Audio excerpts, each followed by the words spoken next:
नमस्कार, मैं हूं संतोष पाठक और आप देख रहे हैं द न्यूज लॉन्चर। महाराष्ट्र और झारखंड में हुए विधानसभा चुनाव के नतीजों की तस्वीर लगभग साफ हो गई है। झारखंड में हेमंत सोरेन की फिर से सत्ता में वापसी हो रही है, तो वहीं दूसरी तरफ महाराष्ट्र में महायुति गठबंधन ने ऐसी जीत हासिल की है, ऐसी प्रचंड जीत हासिल की है, जिसके बारे में किसी ने सोचा तक नहीं था। बल्कि मैं आपको अंदर की बात बताऊं कि खुद भाजपा ये मानकर चल रही थी कि उनका जो पूरा गठबंधन है वो 155 से 165 सीट के आसपास ही जीत पाएंगे। ये भाजपा का जो अपना इंटरनल सर्वे था वो बता रहा था, लेकिन जब नतीजे आए तो नतीजों ने लोगों को ही नहीं चौंकाया, विपक्षी नेताओं को ही नहीं चौंकाया, विपक्षी गठबंधन को ही नहीं चौंकाया, बल्कि भाजपा के रणनीतिकारों के चेहरे भी खिल गए। 220 से ज्यादा सीट, इतनी प्रचंड बहुमत और भाजपा के इतिहास में पहली बार भाजपा को इतनी ज्यादा सीटें मिली। पिछली बार का भी आंकड़ा जो है भाजपा ने पार कर लिया है और एक प्रचंड बहुमत के साथ महायुति गठबंधन महाराष्ट्र में सरकार बनाने जा रही है। और इसी के साथ महाराष्ट्र के पूर्व मुख्यमंत्री, महाराष्ट्र के वर्तमान उप मुख्यमंत्री और महाराष्ट्र में भाजपा के बड़े चेहरे देवेंद्र फडणवीस ने मोर्चा खोल दिया है। देवेंद्र फडणवीस जीत के बाद उन्होंने प्रेस कॉन्फ्रेंस की अपने दोनों सहयोगियों के साथ, एकनाथ शिंदे के साथ, अजीत पवार के साथ, लेकिन उसके साथ ही पत्रकारों से बात करते हुए देवेंद्र फडणवीस ने कुछ ऐसा कह दिया जिससे यह खबर पुख्ता हो गई कि दिल्ली के आला कमान को देवेंद्र फडणवीस सीधा सीधा संदेश दे रहे हैं कि इस बार नहीं, इस बार अपमान नहीं सहूंगा। तो ये महाराष्ट्र की धरती से, मुंबई की धरती से ये सीधा सीधा देवेंद्र दिल्ली में बैठे नरेंद्र यानी नरेंद्र मोदी को संदेश दे रहे हैं कि अब सीएम तो मैं ही बनूंगा, क्योंकि मैं इतनी प्रचंड जीत के साथ सामने आया हूं। और क्यों वो दावा कर रहे हैं, क्यों हम ये कह रहे हैं, हम कोई भी बात तथ्यों से अलग हटकर नहीं कहते हैं। हम क्यों ये दावा कर रहे हैं कि देवेंद्र फडणवीस ने मुख्यमंत्री पद की कुर्सी पर अपना दावा ठोक दिया है? इसके लिए आपको देवेंद्र फडणवीस का बयान सुनना पड़ेगा।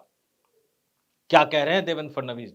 देखिए, देवेंद्र फडणवीस ने कहा, मैं आधुनिक अभिमन्यु हूं, चक्रव्यूह को भेदना जानता हूं। ये कौन सा चक्रव्यूह है जिसको भेदने की बात देवेंद्र फडणवीस कर रहे हैं? मैं आपको याद दिलाऊं कि महाराष्ट्र की राजनीति में एक दौर ऐसा भी आ गया था जब ये नारा वहां गढ़ा जाने लगा था कि दिल्ली में नरेंद्र, महाराष्ट्र में देवेंद्र, और इसके साथ ही साथ भाजपा से लेकर संघ के गलियारे तक ये कहा जाने लगा था देवेंद्र फडणवीस भाजपा की राजनीति में लंबी रेस के घोड़े हो सकते हैं, जिस पर आरएसएस ने, राष्ट्रीय स्वयंसेवक संघ ने अपना दांव लगा दिया है। वो आरएसएस जिसका हेडक्वार्टर नागपुर में है और जिस नागपुर से देवेंद्र फडणवीस आते हैं। इस बार भी विधायक चुनकर आए हैं वो वहीं से।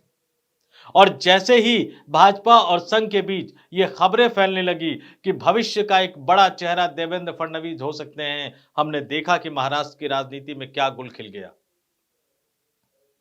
अचानक पिछली बार के चुनाव में, विधानसभा चुनाव के बाद 2014 से 2019 तक जो देवेंद्र फडणवीस मुख्यमंत्री थे, 2019 के विधानसभा चुनाव के बाद भी उनके गठबंधन को बहुमत मिला, लेकिन उद्धव ठाकरे दूसरे पाले में चले गए। अजीत पवार एनसीपी के विधायकों को तोड़कर लाए। बहुत अचानक से सरकार का गठन हुआ। देवेंद्र फडणवीस मुख्यमंत्री बने, अजीत पवार उप मुख्यमंत्री बने, फिर अजीत पवार वापस चले गए, उद्धव ठाकरे मुख्यमंत्री बने, विपक्षी गठबंधन की सरकार बनी। लगभग लगभग 2 साल तक वो सरकार चली, लेकिन उसके बाद एकनाथ शिंदे शिवसेना से अलग हो गए, उद्धव ठाकरे की पार्टी से अलग हो गए, एकनाथ शिंदे भाजपा के साथ जुड़ गए। और उस समय जब एकनाथ शिंदे और देवेंद्र फडणवीस राजभवन जा रहे थे, तब तक ये किसी को भी एहसास नहीं था कि उस गठबंधन का मुख्यमंत्री कौन बनेगा। ये देश के राजनीतिक इतिहास में शायद पहली बार हुआ था कि एक गठबंधन जो राज्यपाल के सामने सरकार बनाने का दावा पेश करने जा रहा है या दावा पेश कर रहा है, उसने सार्वजनिक रूप से इस बात की घोषणा नहीं की थी कि मुख्यमंत्री कौन बनेगा। और अचानक से यह खबर आती है कि भाजपा आला कमान ने यह फैसला किया है। मैं इस शब्द को दोबारा दोहरा रहा हूं कि भाजपा आला कमान ने यह फैसला किया है कि मुख्यमंत्री का पद एकनाथ शिंदे को दिया जाएगा। उसके बाद देवेंद्र फडणवीस से पूछा गया तो उन्होंने कहा कि वो सरकार में शामिल नहीं होंगे, वो बाहर से सरकार की मदद करते रहेंगे, सरकार को स्थिरता देते रहेंगे। और फिर हमने देखा कि वहां से नेता राजभवन के लिए रवाना हुए और यहां बाकायदा ट्वीट करके देवेंद्र फडणवीस को बधाई दे दी जाती है कि वो भाजपा के बड़े अच्छे कार्यकर्ता है, बड़े अनुशासित कार्यकर्ता है। मुख्यमंत्री रहने के बावजूद उन्होंने उप मुख्यमंत्री पद स्वीकार किया। हालांकि बाद में गाहे बगाहे देवेंद्र फडणवीस कई मौकों पर यह कह चुके हैं कि वो सरकार में शामिल नहीं होना चाहते थे, वो उप मुख्यमंत्री नहीं बनना चाहते थे,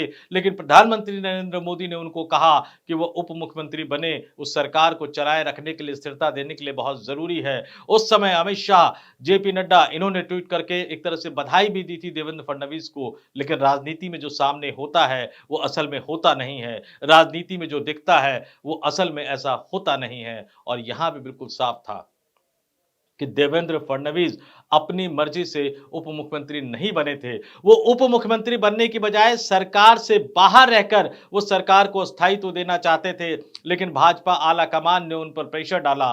तो जो नेता 5 साल तक राज्य का मुख्यमंत्री रह चुका हो, उस नेता को 2022 में शिवसेना से बगावत करके एनडीए गठबंधन में शामिल हुए एकनाथ शिंदे के नेतृत्व में उप मुख्यमंत्री का पद स्वीकार करना पड़ा। ये 2022 का वाकया है, लेकिन अंदर ही अंदर कहीं ना कहीं देवेंद्र फडणवीस को ये बात सालती रही कि आखिर उन्होंने ऐसा क्या गुनाह कर दिया था कि उनको उप मुख्यमंत्री का पद स्वीकार करना पड़ा। लेकिन यह बात सिर्फ देवेंद्र फडणवीस को नहीं साल रही थी दोस्तों, ये कहीं ना कहीं राष्ट्रीय स्वयंसेवक संघ के भी दिलो दिमाग में ये हलचल, ये सवाल जरूर उठ रहा था। इस सवाल की गहराई कितनी ज्यादा थी, इसके लिए जानने के लिए, समझने के लिए आपको अतीत में जाना पड़ेगा दोस्तों। जब आडवाणी का एरा खत्म हो रहा था भाजपा में, तो संघ की तरफ से भाजपा के राष्ट्रीय अध्यक्ष पद के लिए उस समय गोवा के मुख्यमंत्री रहे मनोहर पर्रिकर का नाम प्रस्तावित किया गया। बाद में हमें और आप सबको याद होगा कि उनके एक बयान को तोड़ मरोड़ कर उस तरह से पेश किया गया कि उन्होंने लाल कृष्ण आडवाणी के बारे में अपमानजनक शब्द कहे, और उसके बाद लाल कृष्ण आडवाणी बिल्कुल तन कर खड़े हो गए थे राष्ट्रीय स्वयंसेवक संघ के सामने कि आप किसी को भी राष्ट्रीय अध्यक्ष बना दो, लेकिन मनोहर पर्रिकर हमें स्वीकार नहीं है। उसके बाद संघ ने दोबारा से रिसर्च की, दोबारा से मेहनत की, और उसके बाद उनकी नजर गई नितिन गडकरी पर। नितिन गडकरी को भाजपा का राष्ट्रीय अध्यक्ष नागपुर से बनाकर उन्होंने दिल्ली भेजा। नितिन गडकरी का एक कार्यकाल पूरा हो चुका था।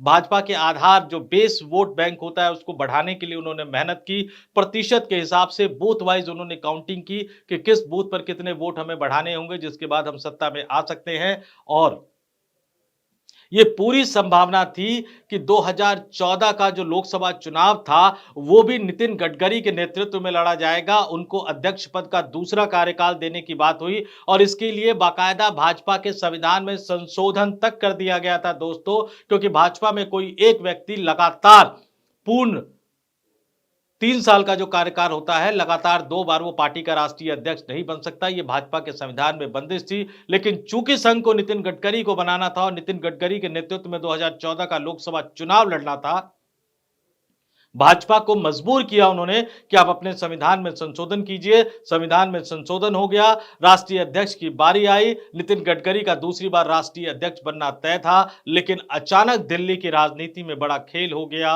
उनके नाम पर कई तरह के घोटाले की खबरें आने लगी और संघ को फिर पीछे हटना पड़ा, और नितिन गडकरी को राष्ट्रीय अध्यक्ष का दूसरा कार्यकाल नहीं मिला, और उस समय राजनाथ सिंह को अध्यक्ष बनना पड़ा। और राजनाथ सिंह ने किस तरह से गोवा में जो भाजपा की राष्ट्रीय कार्यकारिणी की बैठक हुई थी, वहां नरेंद्र मोदी को चुनाव प्रचार अभियान समिति का पहले मुखिया चुना गया, और फिर दिल्ली में वापस आकर तमाम नेताओं, लाल कृष्ण आडवाणी, वेंकैया नायडू, सुषमा स्वराज, इन नेताओं की नाराजगी के बावजूद राजनाथ सिंह ने संसदीय बोर्ड की बैठक बुलाई, और बैठक के बाद 2014 के लोकसभा चुनाव से पहले नरेंद्र मोदी को एनडीए की तरफ से प्रधानमंत्री पद का उम्मीदवार, दावेदार घोषित कर दिया।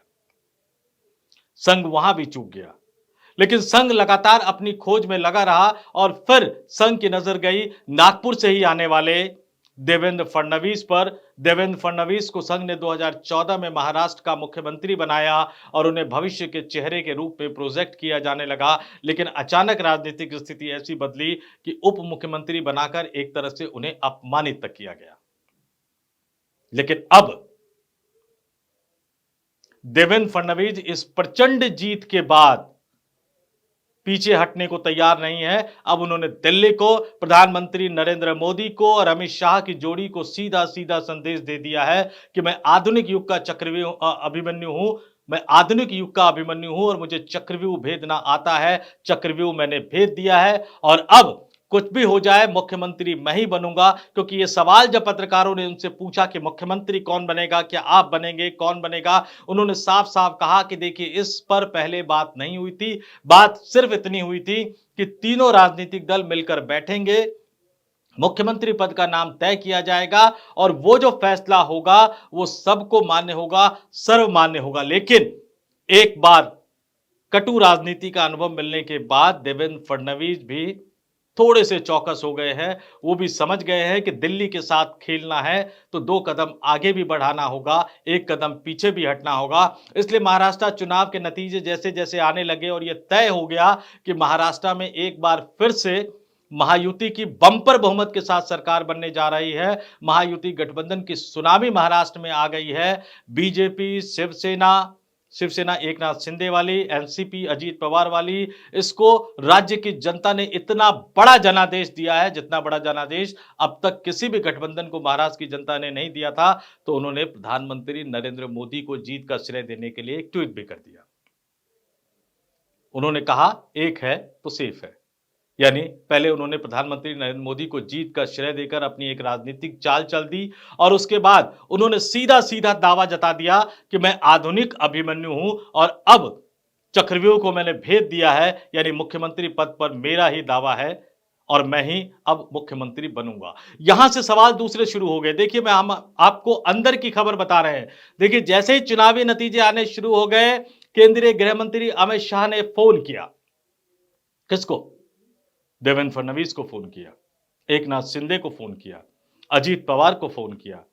कहा जा रहा है औपचारिक रूप से कि उन्होंने जीत की बधाई देने के लिए फोन किया, लेकिन अमित शाह सिर्फ जीत की बधाई देने के लिए फोन नहीं करते हैं दोस्तों। उनके हर फोन के पीछे एक राजनीतिक उद्देश्य और राजनीतिक मकसद छुपा होता है। निश्चित तौर पर उन्होंने तीनों को टटोलने की कोशिश भी की है और वो कहीं ना कहीं मानकर ये चल रहे थे कि इस बार इस बंपर जीत के बाद शायद अब देवेंद्र फडणवीस को रोकना आसान नहीं होगा। तो वो तीनों को तौल रहे थे कि तीनों अगले मुख्यमंत्री के बारे में क्या सोच रहे हैं। लेकिन एक सबसे बड़ा खिलाड़ी जो पर्दे के पीछे से खेल रहा है, हालांकि इस बार उसने दावा भी किया पर्दे के आगे से खेलने का, उसका नाम है राष्ट्रीय स्वयंसेवक संघ। यह बहुत कम ऐसा अवसर आता है दोस्तों जब राष्ट्रीय स्वयंसेवक संघ खुलकर आकर कहता है कि यह जीत हमने दिलवाई है। सबसे पहले हरियाणा में कहा, उसके बाद महाराष्ट्र में कहा, बाकायदा मीडिया में खबरें छपवाई गई और आज भी तमाम जो मीडिया है वो उस तरह बता रहे हैं कि राष्ट्रीय स्वयंसेवक संघ ने किस तरह से जमीन पर जाकर मेहनत की, किस तरह से फीडबैक आगे पहुंचाया, किस तरह से उम्मीदवारों के चयन में मदद की, किस तरह से वो ग्राउंड जीरो तक गए, गांव-गांव जाकर उन्होंने संपर्क किया, लोगों को बताया हिंदुत्व के मुद्दों के बारे में, लोगों को बताया सरकार के कामकाज के बारे में, सरकार की तमाम उपलब्धियों के बारे में बताया। तो राष्ट्रीय स्वयंसेवक संघ भी इस बार फ्रंट फुट पर आकर खेल रहा है और संघ ने, आरएसएस ने सीधा सीधा बता दिया है कि इस बार की जो जीत है वो हमने दिलवाई है, दावा हमारा है। तो हमारे आदमी का भी ध्यान रखना पड़ेगा और संघ का यह दावा सिर्फ महाराष्ट्र तक ही नहीं बल्कि दिल्ली तक सीमित है। अब यह दिल्ली को तय करना है कि देवेंद्र फडणवीस की इस हट को लेकर वो क्या फैसला करते हैं, राष्ट्रीय स्वयंसेवक संघ की जिद को लेकर वो क्या फैसला करते हैं। महाराष्ट्र में एक तरह से खूंटा गाड़ दिया है देवेंद्र फडणवीस और संघ ने कि अब मुख्यमंत्री उन्हें ही बनाना है। एकनाथ शिंदे को अगर उप मुख्यमंत्री पद पर संतुष्ट होना है तो वो हो जाए, सरकार में उप मुख्यमंत्री के रूप में शामिल हो जाए। लेकिन यहां दुविधा दिल्ली आलाकमान की सिर्फ इतनी ही नहीं है, प्रधानमंत्री नरेंद्र मोदी और केंद्रीय गृह मंत्री अमित शाह की इतनी नहीं है, क्योंकि इस बार अगर उन्होंने महाराष्ट्र में खेल करने की कोशिश की तो शायद देवेंद्र फडणवीस को उप मुख्यमंत्री पद के लिए राजी करना बहुत मुश्किल होगा। कुछ महीनों बाद बीजेपी को नया राष्ट्रीय अध्यक्ष भी चुनना है और वहां भी संघ अड़ा हुआ है कि इस बार पार्टी का राष्ट्रीय अध्यक्ष हमारी पसंद का होगा। यही दुविधा की सबसे बड़ी स्थिति है। महाराष्ट्र में देवेंद्र को अगर खारिज करने की कोशिश दिल्ली में बैठे भाजपा के आला नेताओं ने की तो फिर उनको राष्ट्रीय अध्यक्ष के पद पर समझौता करना पड़ेगा और यहां स्थिति बड़ी विकट हो गई है दिल्ली आला कमान के लिए। तो फिलहाल महाराष्ट्र में मुख्यमंत्री पद को लेकर एक रस्साकसी शुरू हो गई है, जिसको लेकर अंदर की खबर लेकर हम आपके सामने आए हैं कि किस तरह से जो पर्दे के सामने चल रहा है, जो बयानबाजी सामने हो रही है, जिस तरह से श्रेय दिए जा रहे हैं, उसके पीछे एक बड़ा खेल चल रहा है। इस खेल का नतीजा क्या निकलेगा वो तो आने वाला वक्त ही बताएगा और हम लगातार इस पर अपडेट आपको देते रहेंगे। फिलहाल इस वीडियो में मुझे दीजिए इजाजत, अभी तक के लिए बस इतना ही। नमस्कार।